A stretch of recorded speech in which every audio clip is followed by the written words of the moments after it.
Príjemné štvrtkové poludnie, priatelia, je tuším 17. februára a ja sa pripravujem na výstavu v Smižanoch a rýchlo dokončívam to, čo roky som začala a neskončila.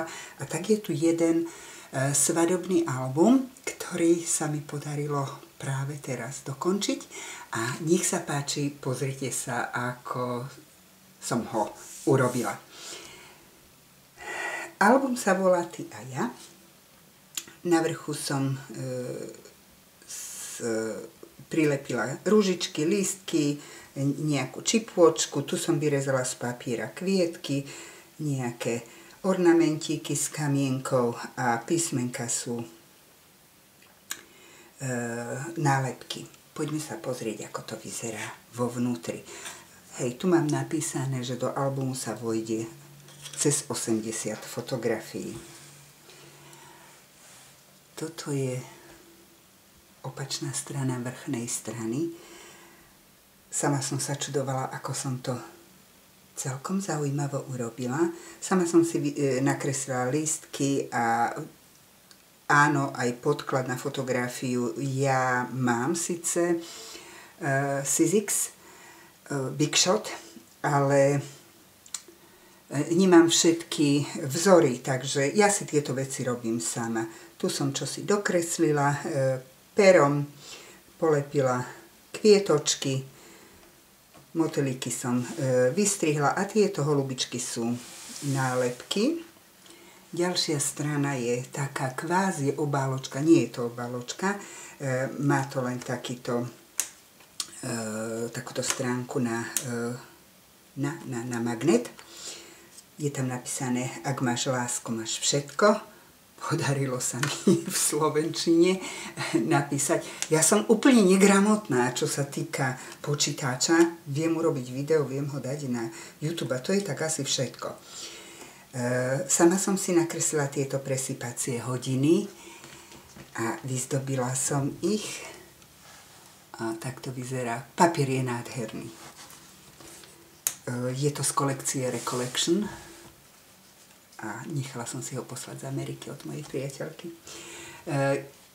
Album má 6 vreckových strán. V každom vrecku je takýto obrovský tak, čiže taká obrovská záložka, čiže vojde sem aj veľmi veľký obrázok. Na jednej strane som na srdiečka, ako sa bude vyťahovať tá záložka, prilepila motýla. Na druhú som nenechala nič, aby bolo miesto napísať kto alebo čo a tak ďalej. Dobre, poďme na ďalšiu stranu. Ďalšia strana je venovaná nevestičke. Takže máme tu miesto pre nevestičku na fotografiu. Aj na druhú stranu máme miesto. Je tu taký pás povykrajovaný, za ktorý sa založí táto veľká dvojstrana, kde sa dajú dať aj po 2 fotografie alebo veľkého formátu fotografie. Krásny papier čipkovaný. Záložky nebudem vyberať z vreciek, pretože sú všetky rovnaké. Toto je venovaná dvojstrana ženichovi. Tiež tu má takúto záložku, ktorá sa na magnet otvorí, pretože som chcela zachovať celú stránku, kde sú vlastne detaily oblečenia ženicha. Tak ďalšia strana má takéto 2 podkladná fotografie a tu som povystrihovala a s lakom som dolakovala klobúk, paličku pre gentlemana, nejakú kravatu na mašľu. Ďalšia strana, dvojstrana, je určená pre svadobníkov. Je to zaviazané na mašličku. Obidve strany budú rovnaké a zmestí sa tu 9 fotografií. Takže si myslím celkom krásny priestor na viacero obrázkov. Takto. Mašlička sa potom zaviaže. Takisto je riešená aj opačná strana s tým, že z papiera toho kvietkovaného som povystrihovala rúže a dorobila som si lístky a trošku som to viac vydekorovala. Poďme na ďalšiu stranu, táto je veľmi jednoduchá, ale mám pocit, že je elegantná. A tu máme, to už je navždy spolu, čiže obrad s prstienkami a je tu miesto na 2, 4, 6, 8, 9 fotografií na tejto strane a na druhej strane je taký rámik, ktorý má vlastne také dvierka a v tom je akordeón, kde je 2, 4, 6, 8, zase 9, 10 fotografií sa tu vojde. Poďme na ďalšiu stranu. Ďalšia strana, tu som sa trošku vyhrala.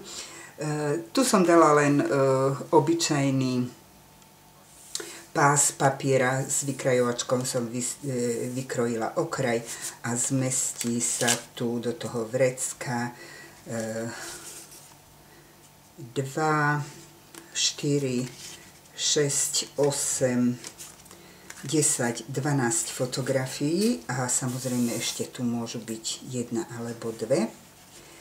Takže miesta na fotografie je dosť, na svadbe sa ich vždy dosť. Tu som sa trošku pohrala, strašne sa mi páčil ornament na papieri a tak som poskladala takúto bránu, ktorá sa zatvára na magnet a keď sa táto brána otvorí, tak je miesto tu na fotografiu. Zalepila som tento štvorec tak, že sa tu dá vsunúť táto záložka na fotografie. Na fotografii je dve, hej. No a prečo mi to nejde lepšie? Malo by sa to šmýkať. Pôjdeme kúpiť detský púder, ono keď sa to trošku tie rohy za okraje zasypú detským púdrom, potom sa to veľmi ľahko hýbe. Všetko zasúva, posúva. Tu v týchto dvierkach tiež je vrecko, kde je záložka na fotografiu a fotografia príde aj na vrch dvierok. Také isté vrecko je na druhej strane. Predpokladám, že keď sa nalepia fotografie z obidvoch strán, bude tá podložka taká tvrdá, že sa to bude veľmi jednoducho zasúvať všetko. Takže toto sú dvierka a poďme na dve posledné strany. Bol nádherný papier s autom, kde je napísané práve oddaný, zobratý. A ja som rozkrojila to auto tu pod oknom a nad značkou a vytvorila som vrecká, kde sa dajú dať 4 fotografie na jednu dvojstranu a 4 fotografie na druhú stranu. A celkom na poslednej strane som urobila takéto vrecúško, zvyčajne to v svadobných albumoch robím. Zatvára sa na klapku, je napísané a bolo veselo a je urobené ako 3D, takže sa tu vojde množstvo ešte fotografií, ktoré by sa eventuálne zvýšili a nezmestili sa do albumu. Takže toto je môj svadobný, najnovší svadobný album.